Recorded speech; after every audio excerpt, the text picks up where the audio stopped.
সকালে কিংবা বিকেলের নাস্তার জন্য ঝটপট এটা তৈরি করতে পারেন। এটা কিন্তু বাচ্চাদের টিফিনেও দিতে পারেন, বাচ্চারা কিন্তু অনেক পছন্দ করবে। তো আসসালামু আলাইকুম, সবাই কেমন আছেন? আশা করি সবাই ভালো আছেন। তো আজকে আপনাদের মাঝে আমি একটা ভিন্ন রকমের একটা রেসিপি নিয়ে আসলাম। তো প্রথমে কিছুটা তেল দিলাম প্যানে, দেওয়ার পরে পেঁয়াজ কুচি, কাঁচামরিচ কুচি, লবণ, তারপরে হলুদের গুঁড়া, তারপরে দিয়েছি আদা বাটা, রসুন বাটা, তারপরে দিয়েছি জিরার গুঁড়া, ধনিয়ার গুঁড়া দিয়ে অল্প একটু পরিমাণ পানি দিয়ে ভালো করে আমি মশলাগুলো পেঁয়াজ এবং মরিচের সঙ্গে কষিয়ে নিলাম।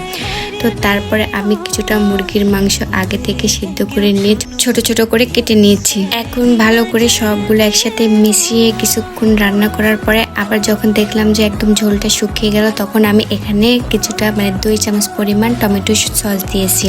তো এখানে আপনারা শুধু টমেটো দিতে পারেন। তো সস দিয়ে ভালো করে মিশিয়ে আমি একটা পুর বানিয়ে নিলাম এটা ঠান্ডা করার জন্য।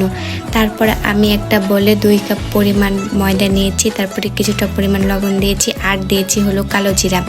তো কালো জিরা যদি না চান না দিতেও পারেন, তো কালো জিরা দিতে খেতে অনেকটা ভালো লাগে।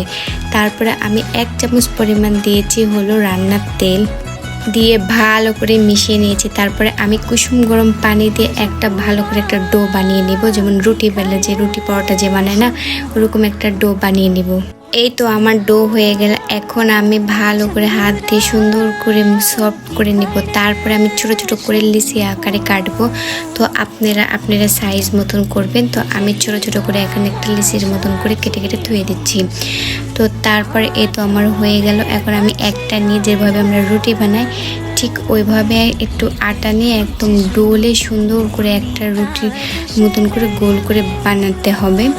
তো এটা একটু আমি বেশি বড় করছি, আপনারা চাইলে ছোট করতে পারেন। তো এই তো আমার হলো রুটি বানানো হয়ে গেছে। তো আমি এইভাবে প্রতিটা বানিয়ে নেব, ঠিক এইভাবে, বেশি পাতলাও না বেশি মোটাও না একদম। তারপরে হলো আমি কিছুটা আটা গুলিয়ে নিয়েছি একটা বাটিতে। তো সুন্দর করে দেখেন আমি চারিদিক ধারে দিয়ে দিচ্ছি। তারপরে একটা করে আমি রুটি বড় করছি আর একটা করে ছোট করছি।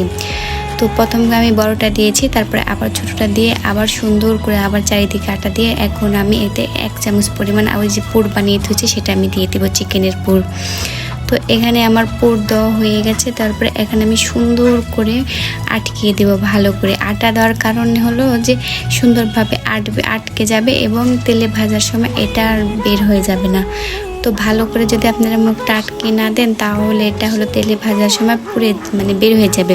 তো তারপরে আমি তেল গরম করে সবগুলো আমি সুন্দর করে দিয়ে দিলাম, দিয়ে হলো ভেজে নিচ্ছি। দেখেন কত সুন্দর হয়েছে, একদম মিডিয়াম লো হিটে চারিদিক সুন্দর করে ভেজে নিতে হবে। তো এটা আমার বাচ্চা খুব পছন্দ করে।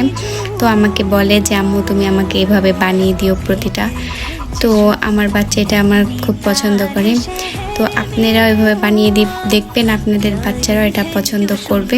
তো আজকের ভিডিওটা আমার কেমন লাগলো অবশ্যই কমেন্ট করে জানাবেন।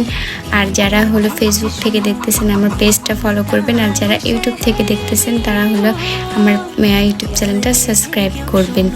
তো আজকের ভিডিওটা এ পর্যন্ত।